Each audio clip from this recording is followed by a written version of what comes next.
Today I'm going to give you a brief synopsis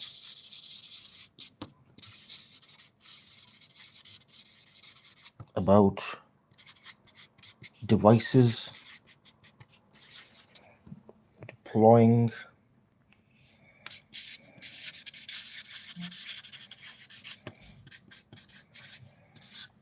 the use of EMI, which is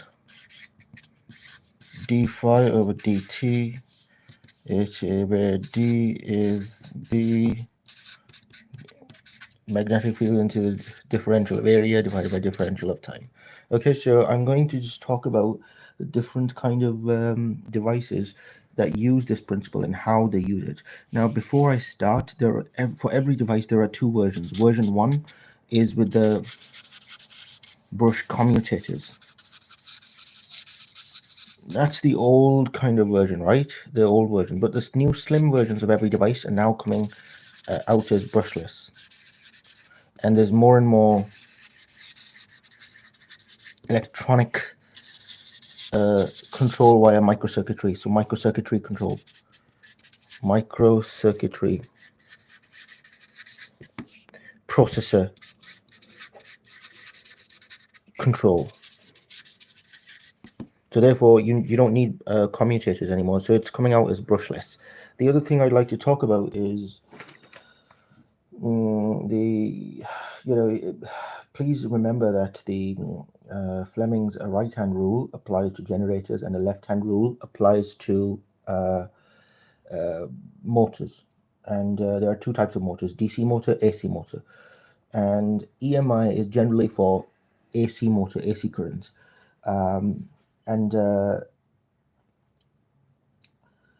Whereas batteries, they use direct current. Okay, so the first example we're going to talk about is magnetic surveys. So the actual genesis of this process starts when a piece of iron is placed in a B field, and the B field begins to change.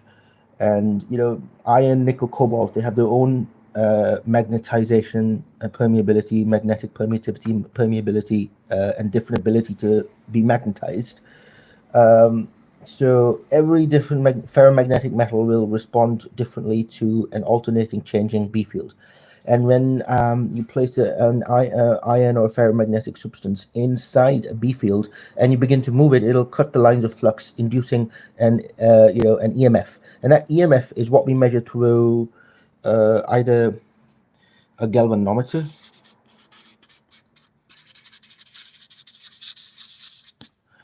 or the other one is moving coil galvanometer. So this one is digital. Everything's digital now. This one's a moving coil galvanometer. And what happens is, in the moving coil galvanometer, it's just analog, and it's moving, it deflects back and forth. Whereas this one is just gives you the amps or the volts or amps, like 0.1 amps or 20 volts or what have you. So this is what you need to realize. Okay, so thank you. The other thing I want to talk about is so we'll start off with transformers. In transformers, the basic is the power in in the transformers.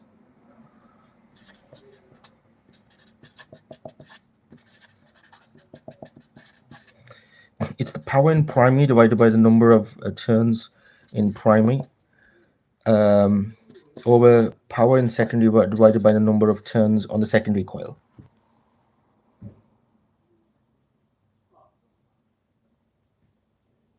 So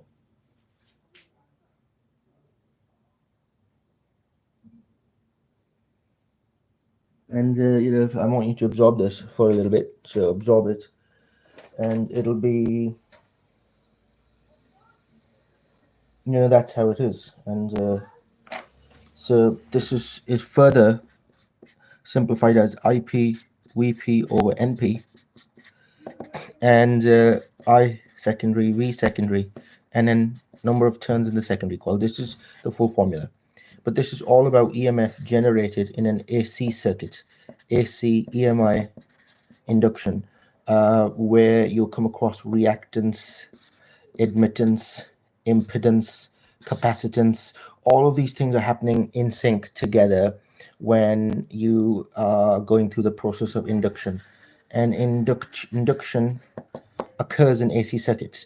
So what you need to realize is that it may not be very comprehensive. However, this is how you do with the transformers. They make use of this phenomena, which is Faraday's electromagnetic principle, and for them, because they are using AC currents to generate EMF via EMI, electromagnetic induction, what happens for them is that they are they're governed by the rules of Ampere and Kirchhoff and what have you. So this is what they abide by.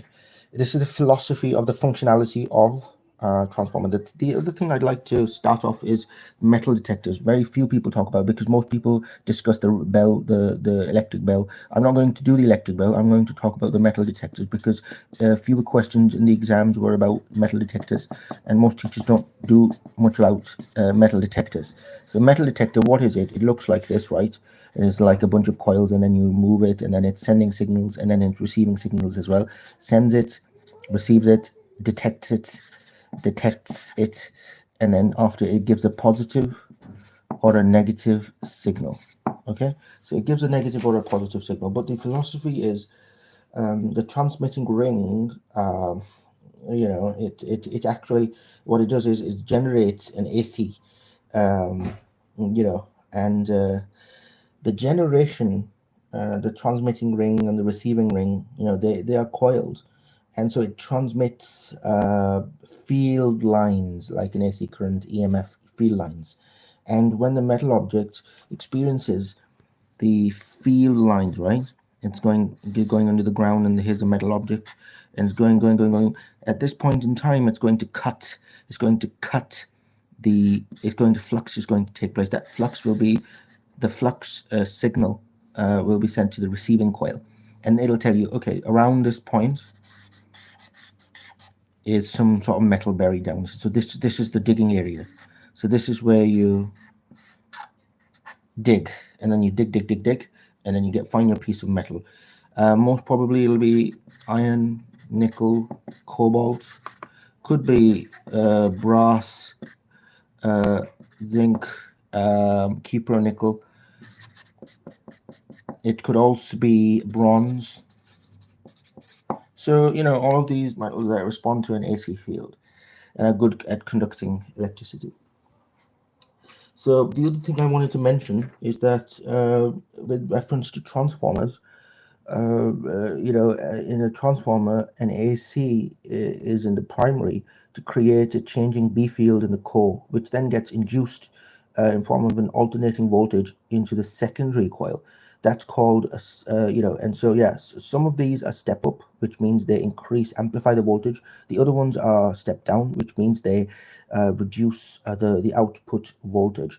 And we all know these step up transformers are required from they're required from the tertiary grid lines to houses, whereas the step downs are required from the primary grid lines to tertiary quaternary grid lines.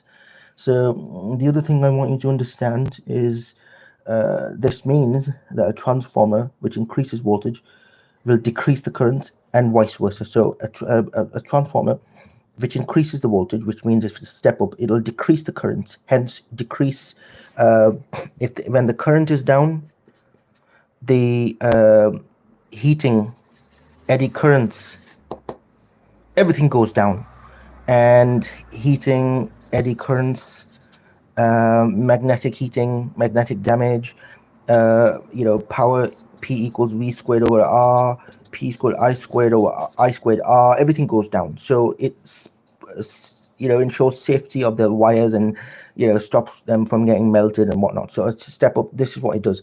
Whereas a step down, it decreases the voltage but increases the currents, so that the current can be conveyed, and the domestic appliances can make use of the current to run their circuitry, kettles and washing machines and whatnot. This is why I need to, and in practice, transformers waste energy as heat. So all of the energy comes out as thermal energy emissions, eddy currents, magnetic losses, transmission losses, electricity overheating. And that's the resistance of the coils, which is copper or iron, laminated iron. And then you also have a generation of eddy currents that are dampened in a dampened fashion, resonance dampened fashion. So this is what it is. Okay, so, and then with coming back to metal detectors, the metal detectors, any metal object, ferromagnetic, nearby, like iron, nickel, cobalt, brass, zinc, copper, nickel, bronze, if it is responsive to the emitted B field flux lines, it will then cut the field lines, inducing an EMF. That induced EMF signals would be sent back to the receiver, and it produces a change in current. And so that's a delta I, DI, a small change in current. That's detected by the receiver coil, and the generation of the differential of the current is proportional to the size, volume, and mass of the metal hidden underneath. So larger the current generation signal, larger the beep. So louder the beep, bigger the metal lump, or so. This is what happens, and this changing flux from metal object will cut the receiving coil of the metal detector, which will induce an EMF in the receiving coil, so that the current flows into the coil. But however, from my own personal experience, I have to let you know, the receiver is shielded from the transmitter, so that, like, there's a lot of lamination and insulation in between the receiver transmitter coils, so that they don't mix and there's no noise in the middle. And more expensive a metal detector, higher the insulation between the receiver and the transmitter coil. So so that there's, when the signals, incoming and outgoing signals, are compartmentalized, isolated, and insulated from one another. And so yeah, that's how it works. So it's not too complicated, but sometimes it can be a bit daunting, because EMF and EMI, they're at the end of the physics curricula, and most of the time is spent bickering with mechanics side of physics. Hopefully you'll understand it, and I hope you learned something today. Thank you very much for your time, and I'll take it from here.